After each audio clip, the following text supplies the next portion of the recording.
بسم اللہ الرحمن الرحیم وَإِذَا جَاءُوكُمْ قَالُوا آمَنَّا وَقَدْ دَخَلُوا بِالْكُفْرِ وَهُمْ قَدْ خَرَجُوا بِهِ وَاللَّهُ أَعْلَمُ بِمَا كَانُوا يَكْتُمُونَ وَتَرَى كَثِيرًا مِّنْهُمْ يُسَارِعُونَ فِي الْإِثْمِ وَالْعُدْوَانِ وَأَكْلِهِمُ السُّحْتَ لَبِئْسَ مَا كَانُوا يَعْمَلُونَ لولا ينهاهم الربانيون والأحبار عن قولهم الإثم وأكلهم السحت لبئس ما كانوا يصنعون وقالت اليهود يد الله مغلولة غلت أيديهم ولعنوا بما قالوا بل يداه مبسوطتان ينفق كيف يشاء وَلَيَزِيدَنَّ كَثِيرًا مِّنْهُم مَّا أُنزِلَ إِلَيْكَ مِن رَّبِّكَ طُغْيَانًا وَكُفْرًا وَأَلْقَيْنَا بَيْنَهُمُ الْعَدَاوَةَ وَالْبَغْضَاءَ إِلَى يَوْمِ الْقِيَامَةِ كُلَّمَا أَوْقَدُوا نَارًا لِلْحَرْبِ أَطْفَأَهَا اللَّهُ وَيَسْعَوْنَ فِي الْأَرْضِ فَسَادًا وَاللَّهُ لَا يُحِبُّ الْمُفْسِدِينَ صدق اللہ مولانا العظیم۔ سورہ المائدہ کے یہ 9ویں رکوع کی آیات ہیں۔ سلسلہ کلام چل رہا ہے یہود اور نصارہ کے رویے کے حوالے سے کہ یہ لوگ اہل کتاب تھے، اللہ کی تعلیمات سے آگاہ تھے، توحید، رسالت، آخرت، یہ ساری باتیں ان کے سامنے عیاں تھیں کیونکہ یہ سب ان کی کتابوں میں موجود تھی، اور یہ دنیا کی امامت اور پیشوائی کے منصب پر فائز تھے۔ ان کا قبلہ بھی آپ جانتے ہیں کہ بیت المقدس تھا، جو حضرت سلیمان علیہ السلام کے دور میں تعمیر کیا گیا، اور انہی کے دور میں وہ قبلہ مقرر ہوا اہل ایمان کا، اور یہ کوئی حضرت ابراہیم علیہ السلام کے 1200 سال بعد یہ قبلہ بنا ہے، اور نبی کریم صلی اللہ علیہ وسلم بھی اسی قبلے کی طرف رخ کر کے نمازیں پڑھتے رہے کوئی 15 سال تک، یعنی 13 سال مکی اور 2 سال مدینہ کے۔ مدینہ میں ہجرت کے دوسرے سال آپ جانتے ہیں کہ تحویل قبلہ کا حکم جو ہے وہ آیا ہے، اور اہل ایمان کا قبلہ بیت المقدس سے بیت اللہ یعنی خانہ کعبہ جو ہے یہ مقرر کر دیا گیا، اور نبی کریم صلی اللہ علیہ وسلم چونکہ حضرت ابراہیم علیہ السلام کی نسل یعنی ان کے بیٹے اسماعیل علیہ السلام کی نسل سے تھے،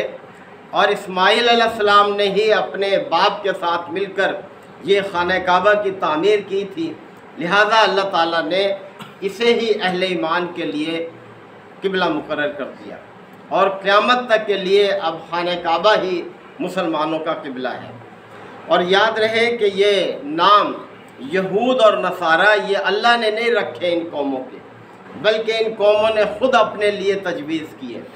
رب کائنات نے اپنے پیروکاروں کا نام ہمیشہ سے حضرت آدم علیہ السلام سے لے کر نبی کریم صلی اللہ علیہ وسلم تک اپنے پیروکاروں کا نام مسلم رکھا ہے، اور قرآن مجید میں اس کا اعلان بھی فرمایا کہ ہوا سماکم المسلمین من قبل وفی ھذا، اس نے تمہارا نام مسلم ہی رکھا ہے، من قبل وفی ھذا یعنی اس کتاب میں بھی اور اس سے پہلی کتابوں میں بھی اللہ تعالیٰ نے اپنے اہل ایمان بندوں کا نام یعنی جنہوں نے اللہ کی دعوت کو قبول کیا ان کا نام مسلم رکھا ہے۔ تو اسی نام پر ہمیں فخر ہونا چاہیے۔ طرح طرح کی ہم نے اپنی پہچان بنا رکھی ہیں، اس پہچان سے ہمیں اپنے آپ کو فخر محسوس کرنا چاہیے کہ ہم مسلم ہیں۔ تو یہ یہود اور نصارہ اپنے پیغمبروں کو بھی طرح طرح سے پریشان کرتے رہے، ان کی نافرمانیاں کرتے رہے۔ بہت زیادہ تذکرہ حضرت موسیٰ علیہ السلام کے حوالے سے ہے اس قرآن مجید میں۔ اب انہیں ان آیات کے ذریعے سے پھر نصیحت کی جا رہی ہے کہ دیکھو اللہ نے اپنا آخری پیغمبر بھیج دیا ہے اور آخری ہدایت بھیج دی ہے، اب یہ ہدایت قیامت تک کے لیے ہے، اور آپ صلی اللہ علیہ وسلم کی جو رسالت ہے وہ باقی انبیاء سے کئی حیثیتوں میں مختلف ہے۔ ایک حیثیت تو یہ ہے کہ آپ علیہ الصلوۃ والسلام پوری روئے زمین کے لیے پیغمبر ہیں۔ آپ کے لیے یہ ساری زمین جو ہے وہ سجدہ گاہ بنا دی گئی ہے، اور آپ کی جو رسالت ہے وہ قیامت تک کے لیے ہے، آپ کے بعد کوئی اور سلسلہ نہیں ہے، وہ ختم ہو چکا۔ تو آپ علیہ الصلوۃ والسلام کی رسالت کئی لحاظ سے مختلف ہے، لہذا نصیحت کی جا رہی ہے ان یہود و نصارہ کو کہ اپنی روش بدلو، ہمارے اس پیغمبر پر ایمان لاؤ، یہی اب کامیابی کا راستہ ہے۔ اس سے ہٹ کر جو بھی راستہ ہے وہ گمراہی اور سرکشی اور بغاوت کا راستہ ہے۔ اور اہل ایمان کو بھی اس حوالے سے توجہ دلائی ہے کہ دیکھو تم وہ رویہ اختیار نہ کرنا جو ان اہل کتاب نے اختیار کیا۔ اللہ نے ان کو بے شمار نعمتوں سے نوازا، کتنے ہی پیغمبر ان کے درمیان بھیجے، لیکن انہوں نے سرکشی اور بغاوت کو ہی اپنا وتیرہ بنایا، لہذا اللہ نے انہیں دنیا کی امامت اور پیشوائی کے منصب سے فارغ کر دیا، اور امت مسلمہ کو یعنی نبی کریم صلی اللہ علیہ وسلم کی امت کو اس منصب پر فائز ہو گیا، اور اعلان فرما دیا کہ وَجَعَلْنَاكُمْ أُمَّةً وَسَطًا لِتَكُونُوا شُهَدَاءَ عَلَى النَّاسِ، کہ اب ہم نے تمہیں انسانوں کے لیے امت وسط بنایا ہے تاکہ تم لوگوں کے لیے گواہ ہو، یعنی تم ہر لحاظ سے گواہ ہو اللہ کی توحید کے، اللہ کی دعوت کے، اللہ کی اطاعت اور بندگی کے، تمہیں ایک نمونہ بن کر کھڑا ہونا ہے اور حجت قائم کرنی ہے تمام انسانوں کے لیے۔ تو اسی حوالے سے یہ آیات آگے چل رہی ہیں کہ یہ یہود اور نصارہ آپ کی مجلس میں آیا کرتے تھے، لیکن شرارت کے لیے آتے تھے، بات سنتے کچھ تھے، باہر جا کر کچھ اور بیان کرتے تھے، طرح طرح سے مذاق اڑاتے تھے۔ تو اللہ تعالیٰ نے فرمایا کہ وَإِذَا جَاءُوكُمْ قَالُوا آمَنَّا، کہ جب یہ تمہارے پاس آتے ہیں کہتے ہیں ہم ایمان لائے، وَقَدْ دَخَلُوا بِالْكُفْرِ، جبکہ کیفیت یہ ہے، حقیقت یہ ہے کہ کفر کے ساتھ ہی داخل ہوتے ہیں تمہارے اندر، وَقَدْ خَرَجُوا مِنْهُ، اور بھی اور کفر کے ساتھ ہی نکلتے ہیں، کوئی تبدیلی نہیں آتی ان کی سوچ میں، ان کے فکر میں، ان کے ایمان میں، ان کے رویے میں، جس طرح سے آتے ہیں کفر کو لیے ہوئے اسی طرح کفر کے ساتھ واپس لوٹ جاتے ہیں۔ کتنی بدقسمتی ہے ان کی، اللہ کے پیغمبر کو پا رہے ہیں، اس کی صحبت میں بھی آ رہے ہیں، لیکن کوئی روشنی نہیں پا رہے، کس طرح سے دیکھیں ان کی بدقسمتی۔ واللہ عالم بما کانوا یکتمون، اور اللہ خوب جانتا ہے جو کچھ یہ چھپاتے ہیں، حق کو چھپاتے تھے، کتمان حق کرتے تھے، اور لوگوں کی مرضی کے مطابق فیصلے کرتے تھے۔ آگے آیات میں آ رہا ہے ان کے علماء اور مشائخ کا کردار جو ہے۔ وَتَرَى كَثِيرًا مِّنْهُمْ يُسَارِعُونَ فِي الْإِثْمِ وَالْعُدْوَانِ، اور اے مسلمانوں تم دیکھتے ہو، تم کیا دیکھتے ہو کہ یہ اسم اور عدوان یعنی گناہ اور سرکشی میں ہی یسارعون سرگرم ہے، اسی میں ایکٹیو ہیں، یہ اپنی اس کو بہادری سمجھتے ہیں، کامیابی سمجھتے ہیں۔ کتنی بدبختی ہے کہ ایک انسان اپنی بربادی، اپنی تباہی کو اپنی کامیابی سمجھنے لگ جائے، اس سے بڑی بدقسمتی کیا ہوگی۔ تو اللہ تعالیٰ نے فرمایا وَتَرَا، تم دیکھو گے کثیرا منہم یسارعون، کہ ان میں سے اکثر جو ہیں وہ سرگرم ہیں، دوڑ دھوپ کر رہے ہیں، فی الاسم والعدوان، گناہ کے کاموں میں اور سرکشی اور بغاوت کے راستے میں یہ لگے ہوئے ہیں۔ وَأَكْلِهِمُ السُّحْتَ، حرام کھاتے، یعنی ان کا پسندیدہ مشغلہ تھا سود کا کاروبار، سود پر رقم دیتے تھے، لوگوں کا استحصال کرتے تھے۔ تو فرمایا جا رہا ہے وَأَكْلِهِمُ السُّحْتَ، حرام کھانے کو اپنی خوش قسمتی سمجھتے ہیں، آمدنی سمجھتے ہیں سود کے کاروبار کو۔ لَبِئْسَ مَا كَانُوا يَعْمَلُونَ، بہت برا ہے یہ رویہ جو یہ کر رہے ہیں، بہت برا عمل ہے جنہوں نے اختیار کیا ہوا ہے، اور ان کو تمیز ہی نہیں ہے۔ اب ان کے علماء اور مشائخ کی طرف اللہ تعالیٰ نے توجہ دلائی ہے۔ دیکھیں علماء اور مشائخ جو ہوتے ہیں یہ پیغمبر کے دعوت کے، اس کی تعلیم کے وارث ہوتے ہیں۔ پیغمبر کے رخصت ہونے کے بعد اللہ کے دین کو لوگوں تک پہنچاتے ہیں، اس کو خالص حالت میں پیش کرتے ہیں، لوگوں کی کمزوریوں پر انہیں متنبع کرتے ہیں، حق کی طرف ان کو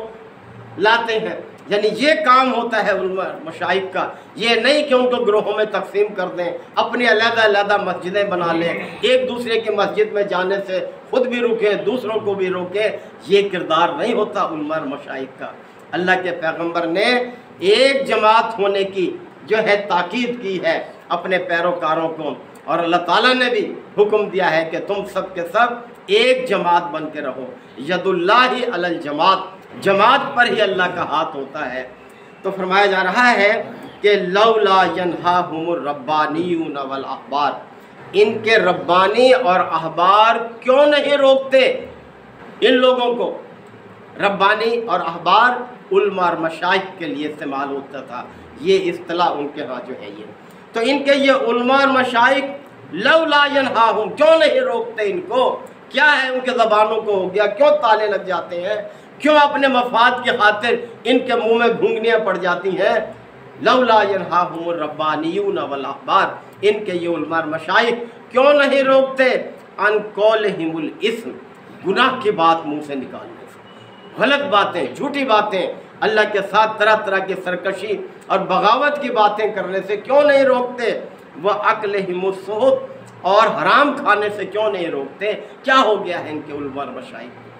یہ بھی مفاد پرست بن گئے تھے علماء مشائخ، اپنے عوام کی خواہشات کو پیش نظر رکھتے ہوئے فتوے جاری کرتے تھے تاکہ ان کا کاروبار چلتا رہے، اور بڑی بڑی آج بھی دیکھیں کس طرح سے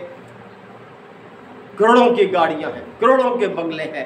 آخرت کی فکر نہیں ہے، اور قوم کس حالت میں ہے، طرح طرح سے ان سے نذرانے وصول ہوتے ہیں جو کہ اپنی مزدوری سے کس طرح سے کمائی سے لاتے ہیں۔ تو فرمایا جا رہا ہے کہ کیوں نہیں روکتے ان کے علماء اور مشائخ نے گناہ کی بات کہنے سے، حرام کھانے سے؟ لبئس ما کانوا یصنعون، بہت برا انجام ہے جو یہ تیار کر رہے ہیں اپنے لیے برا انجام یہ تیار کر رہے ہیں۔ وقالت الیہود ید اللہ مغلولہ، اب ایک اور ان کی دیکھیں یہ بد عملی، کہتے تھے اللہ تو نعوذ باللہ بخیل ہے، کنجوس ہے اللہ تعالیٰ، کہتے تھے کہ وقالت الیہود، یہ یہود کہتے ہیں ید اللہ مغلولۃ، اللہ کے ہاتھ بندھے ہوئے ہیں، یہ محاورہ ہے، اللہ کے ہاتھ بندھے ہوئے سے مراد نعوذ باللہ اللہ بخیل ہے، اللہ کنجوس ہے، یعنی اس کے ہاتھ دینے کے لیے تیار نہیں ہے۔ ارے بندو ذرا ہوش تو کرو، تمہارا یہ چلنا، یہ پھرنا، یہ سانس لینا، یہ سب کس کی بدولت ہے؟